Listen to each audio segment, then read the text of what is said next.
تمہیں ضرور آزمائیں گے.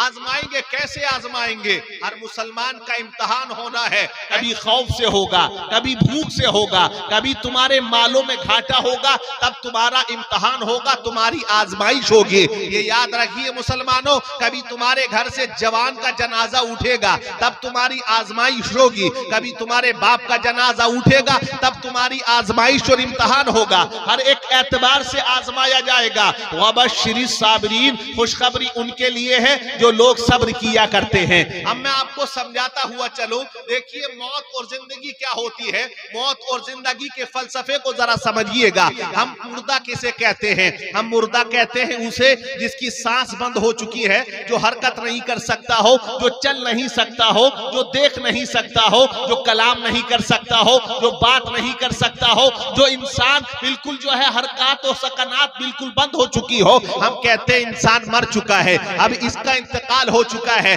لیکن حقیقت حال کیا ہے؟ قرآن کی روشنی میں سنیے گا, قرآن نے کسے مردہ کہا ہے, قرآن نے کسے زندہ کہا ہے, اسے سن لیجئے گا اور موت کے فلسفے کو اپنے دماغ میں اتار لیجئے گا. یہاں حاجی صاحب کا انتقال ہو گیا, لیکن آپ دیکھیں کہ موت کسے کہتے ہیں. اب میں نے بتایا سادہ سی زبان میں, ہم نے کیا کہا؟ مردہ کسے؟ جس کی سانس رک گئی, جس کی ہاتھ رک گئے, جس کی جسم جو ہے وہ حرکت کرنا بند کرتا ہے, ہم کہتے ہیں یہ مر چکا ہے. لیکن اب قرآن کیا کہتا ہے؟ آپ مکے کی تاریخ پڑھیں, اللہ کے نبی تقریر کیا کرتے تھے. آج تو آپ تقریر آرام سے سنتے ہو, ہمارے پیغمبر تقریر کرتے تھے. لوگ اس طرح سے تقریر نہ سنتے تھے, بلکہ ابو جہل نے کہا جب محمد کلام پڑھیں, جب محمد وہ کہتا تھا کہ یہ تقریر کریں تو شور مچائیے گا, تو مکے کے نوجوان نبی پاک صلی اللہ علیہ وسلم کے پیچھے لگا دیے گئے اور نبی قرآن پڑھتے تھے, وہ تالیاں بجایا کرتے تھے. نبی تقریر کیا کرتے تھے, وہ شور مچایا کرتے تھے, تاکہ ان کا کلام, ان کا پیغام جو ہے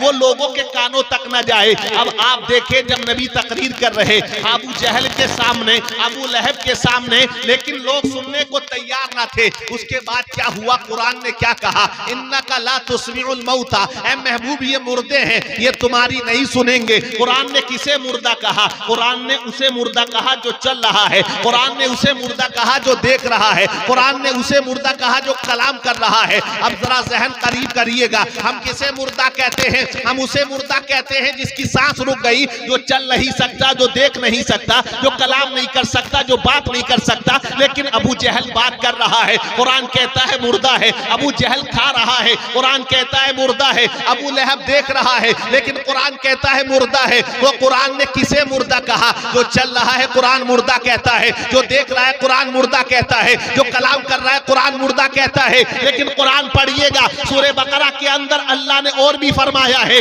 گردن کٹ گئی, اللہ نے اسے زندہ فرمایا. قرآن کہتا ہے وَلَا تَقُولُوا لِمَنْ يُقْتَلُ فِي سَبِيلِ اللَّهِ أَمْوَاتٌ, وہ لوگ جو اللہ کی راہ میں قتل کیے گئے انہیں مردہ مت کہو بلکہ وہ زندہ ہے. اب ذرا یہی سائیکلوجی اپنے دماغ میں فٹ کر لیجئے گا. قرآن نے ایک طرف اسے مردہ کہا جو دیکھ رہا ہے, جو چل رہا ہے, جو بات کر رہا ہے, قرآن کہتا ہے مردہ ہے. لیکن قرآن نے اسے زندہ کہا, گردن کٹ گئی, قرآن زندہ کہتا ہے. باتیں حضرات, سانسیں رک گئی, قرآن زندہ کہتا ہے. جسم کے ٹکڑے ہو گئے, قرآن زندہ کہتا ہے. حضرت امیر حمزہ کا سینہ پھاڑ دیا گیا, کلیجہ نکال لیا جاتا ہے, قرآن زندہ کہتا ہے. کربلا کے میدان میں حسین کی شہادت ہوتی ہے, قرآن زندہ کہتا ہے. حضرت علی اکبر کی شہادت ہو جاتی ہے, قرآن زندہ کہتا ہے. قاسم کا شباب لٹ جاتا ہے, قرآن زندہ کہتا ہے. نانا علی اصغر کے حلق پہ تیر لگ جاتا ہے, قرآن زندہ کہتا ہے. تو ایک طرف تو قرآن نے اسے مردہ کہا جو دیکھ رہا, ایک طرف قرآن نے اسے زندہ کہا, گردن کٹ گئی, زندہ کہا. تو یہاں سے آپ موت و زندگی کے فلسفے کو سمجھیے گا کہ مطلب کیا ہے.